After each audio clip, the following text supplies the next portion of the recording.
నమస్తే ఫ్రెండ్స్, నేను మీ Shravani. Welcome back to Shravani's kitchen. ఈరోజు ఈ వీడియోలో ఇడ్లీ, దోశ వంటి బ్రేక్ఫాస్ట్లోకి మంచి రుచికరమైన టమాటా సాంబార్ రెసిపీని ఈ వీడియోలో మీతో షేర్ చేసుకోబోతున్నానండి. నేను బయటసారి టిఫిన్ తిన్నప్పుడు ఈ టమాటా సాంబార్ని టేస్ట్ చేశాను. చాలా బాగా అనిపించింది. అందుకే ఆ రెసిపీని అడిగి మరీ మీతో షేర్ చేసుకుంటున్నాను. మీరు కూడా ఎప్పుడు బ్రేక్ఫాస్ట్లోకి చట్నీ సాంబారే కాకుండా ఓసారి ఇలా టమాటా ఫ్లేవర్తో మంచి గుమగుమలాడేలా ఈ సాంబార్ని ట్రై చేసి చూడండి. తప్పకుండా ఇష్టపడతారు. మరొకటి ఏంటంటే, ఈ టమాటా సాంబార్ బ్రేక్ఫాస్ట్ లోకి కాదు, అన్నంలోకి కూడా చాలా చాలా బాగుంటుంది. ఒక్కసారి ట్రై చేసి చూసారంటే మీరు కూడా ఫిదా అయిపోతారు. ఈ రుచికరమైన సాంబార్ని ఎలా చేయాలో ఇప్పుడు చూద్దాం రండి. ముందుగా ప్రెషర్ కుక్కర్లోకి 4 కట్ చేసిన టమాటా ముక్కల్ని తీసుకోండి. మీడియం సైజ్వి ఇక్కడ నేను 4 కట్ చేసి తీసుకున్నాను. అది పెద్దగా ఉంటే 3 తీసుకున్నా సరిపోతుంది.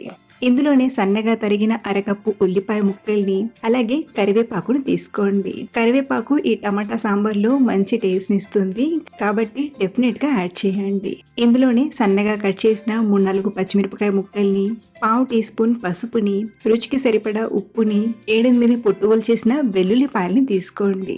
వీటితో పాటు ఒక 3/4 కప్పు అంటే ఒక 150 ml వరకు నీళ్లను తీసుకొని ఒకసారి కలిపి ఒక 3-4 విజిల్స్ వచ్చేంత వరకు ఉడికించండి. దీంతో మనకు టమాటా మెత్తగా ఉడికిపోతుంది. మ్యాష్ చేసినప్పుడు ఈజీగా మ్యాష్ అయిపోయి సాంబార్లా వస్తుంది. ఇక్కడ నేను ఒక 3-4 విజిల్స్ తర్వాత మళ్ళీ చూపిస్తున్నాను. చూడండి, టమాటా మెత్తగా ఉడికిపోయింది. సో ఇలా ఉడికించిన టమాటాని ఇందులో ఉన్న టమాటా వప్పుల్ని తీసుకొని గ్రైండ్ చేసైనా తీసుకోవచ్చు, లేదా మ్యాషర్తో ఇలా మ్యాష్ చేస్తూ అయినా తీసుకోవచ్చు. మీకు ఏ స్టెప్ ఈజీగా అనిపిస్తే ఆ స్టెప్ని ఫాలో అవ్వచ్చు. ఇక్కడ నేనైతే మ్యాషర్తోనే మ్యాష్ చేస్తున్నాను. ఇలా మ్యాష్ చేయడం వలన ఏంటంటే మనకు చిన్న చిన్నగా అక్కడక్కడ టమాటా ముక్కలు అనేవి కనిపిస్తాయి. సో మీకు అలా కనిపించొద్దంటే నీళ్ళను సెపరేట్ చేసి లైట్గా గ్రైండ్ చేసినా తీసుకోవచ్చు. మొత్తానికి ఇలా మ్యాష్ చేసి తీసుకోండి. అలాగే ఇలా మ్యాష్ చేశాక అక్కడక్కడ టమాటా పొట్టులాగా ఏమైనా కనిపిస్తే దాన్ని తీసేయండి.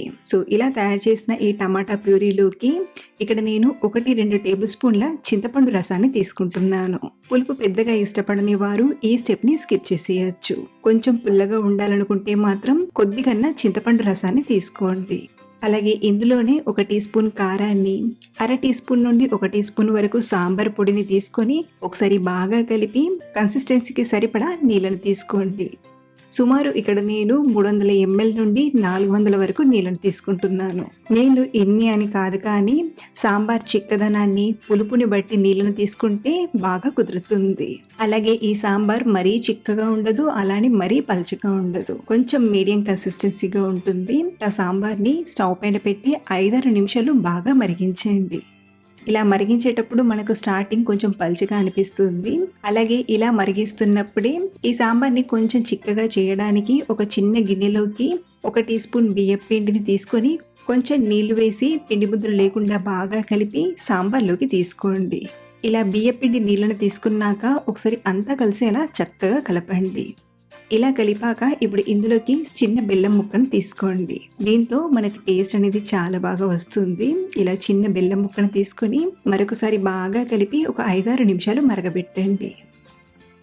ఈ సాంబార్ చక్కగా ఇలా మరిగాక ఈ కుక్కర్ని పక్కన పెట్టి ఇంకొక కడాయిని తీసుకొని 1 టేబుల్ స్పూన్ నూనెను తీసుకొని నూనె కొంచెం వేడయ్యాక 1/2 టీ స్పూన్ ఆవాలను, 1/2 టీ స్పూన్ జీలకర్రను తీసుకొని కాస్త వేగనివ్వండి.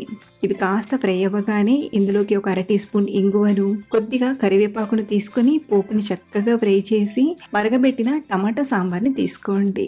ఇందులోనే తరిగిన కొంచెం కొత్తిమీరాకును తీసుకొని ఒకసారి బాగా కలిపి స్టవ్ ఆఫ్ చేసేయడమే. ఇలా మనం సింపుల్ స్టెప్తో మార్నింగ్ బ్రేక్ఫాస్ట్లోకి చాలా ఈజీగా మంచి టేస్ట్గా చేసుకోవచ్చు. మీరు కూడా ఇంట్లో ఒకసారి ట్రై చేసి చూడండి, డెఫినెట్గా ఇష్టపడతారు. అలాగే మీరు ట్రై చేశాక మీకు ఎలా వచ్చిందో కింద కామెంట్లో నాతో షేర్ చేసుకోవడం మర్చిపోవద్దు. మరిన్ని సింపుల్ అండ్ టేస్టీ రెసిపీస్ కోసం మన ఛానల్ని ఫాలో అవ్వండి. Thank you for watching.